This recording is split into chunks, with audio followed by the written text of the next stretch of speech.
ಬಗಲಮುಖಿ ದೇವಿಯ ಉಗಮವು ಸಾಮಾನ್ಯ ಕಥೆಯಲ್ಲ.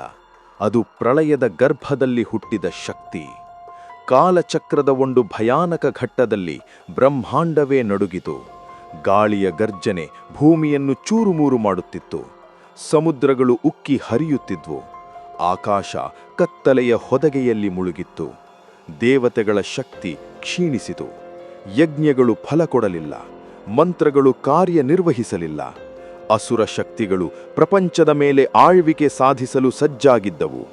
ಆ ಭೀಕರ ಸಮಯದಲ್ಲಿ ದೇವತೆಗಳು ಪರಮಶಕ್ತಿಗೆ ಮೊರೆಯಿಟ್ಟರು. ಆ ಕ್ಷಣದಲ್ಲಿ ಹರಿದ್ವಾರದ ಸಮೀಪದ ಸೌರಾಷ್ಟ್ರ ಪ್ರದೇಶದಲ್ಲಿ ದಿವ್ಯ ಸರೋವರ ಹಳದಿ ಕಿರಣಗಳಿಂದ ಹೊಳೆಯುವ ಹರಿತಾಳದಲ್ಲಿ ಮಹಾತಪಸ್ಸಿನ ಅಗ್ನಿಯಿಂದ ಒಂದು ಪ್ರಚಂಡ ಕಿರಣ ಉದ್ಭವಿಸಿತು. ಆ ಕಿರಣದಿಂದ ಹೊರಬಂದಳು ಬಾಗಳಮುಖಿ. ಆಕೆಯ ದೇಹ ಸುವರ್ಣ ಪ್ರಭೆಯಂತೆ ಹೊಳೆಯುತ್ತಿತ್ತು. ಕಣ್ಣುಗಳಲ್ಲಿ ಮಿಂಚಿನ ಸಿಡಿಲು, ನಗುದಲ್ಲಿ ರಕ್ತಚಂದ್ರನ ಭಯಾನಕತೆ. ಸಿಂಹಾಸನದ ಮೇಲೆ ಆಸೀನಳಾಗಿ ಹಳದಿ ವಸ್ತ್ರ ಧರಿಸಿ ಗದೆಯನ್ನು ಹಿಡಿದು ಪ್ರತ್ಯಕ್ಷಲಾದಳು.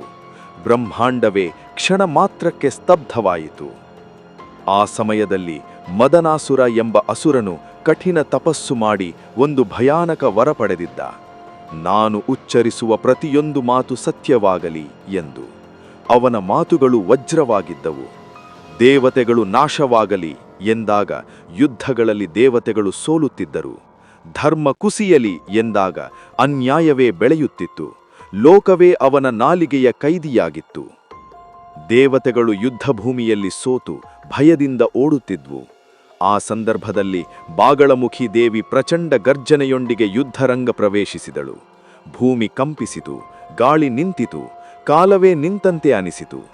ಮದನಾಸುರನು ತನ್ನ ವರದ ಮೇಲೆ ಗರ್ವದಿಂದ ನಕ್ಕನು.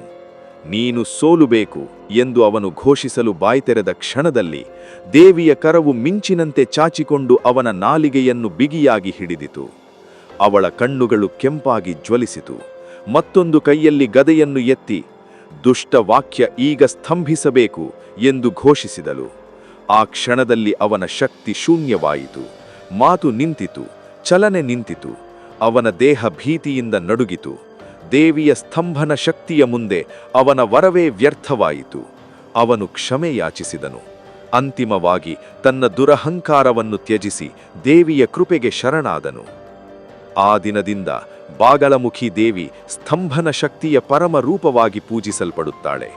ಶತ್ರುಗಳ ಬುದ್ಧಿ, ವಾಕ್ಯ, ಕ್ರಿಯೆ ಎಲ್ಲವನ್ನು ಸ್ಥಗಿತಗೊಳಿಸುವ ಮಹಾಶಕ್ತಿ.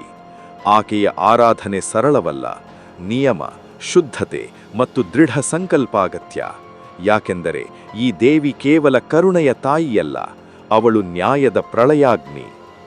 ಬಾಗಳಮುಖಿ ದೇವಿಯ ಉಗಮವು ನಮಗೆ ಒಂದು ಸತ್ಯ ಹೇಳುತ್ತದೆ.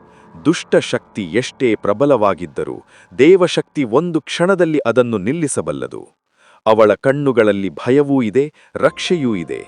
ಅವಳ ನಾಮ ಉಚ್ಚಾರಣೆಯಲ್ಲೇ ಸ್ತಂಭನದ ಗರ್ಜನೆ ಇದೆ. ಇದು ಕೇವಲ ಪೌರಾಣಿಕ ಕಥೆಯಲ್ಲ, ಇದು ಪ್ರಳಯದಿಂದ ಉದ್ಭವಿಸಿದ ಶಕ್ತಿಯ ಜಾಗೃತಿ.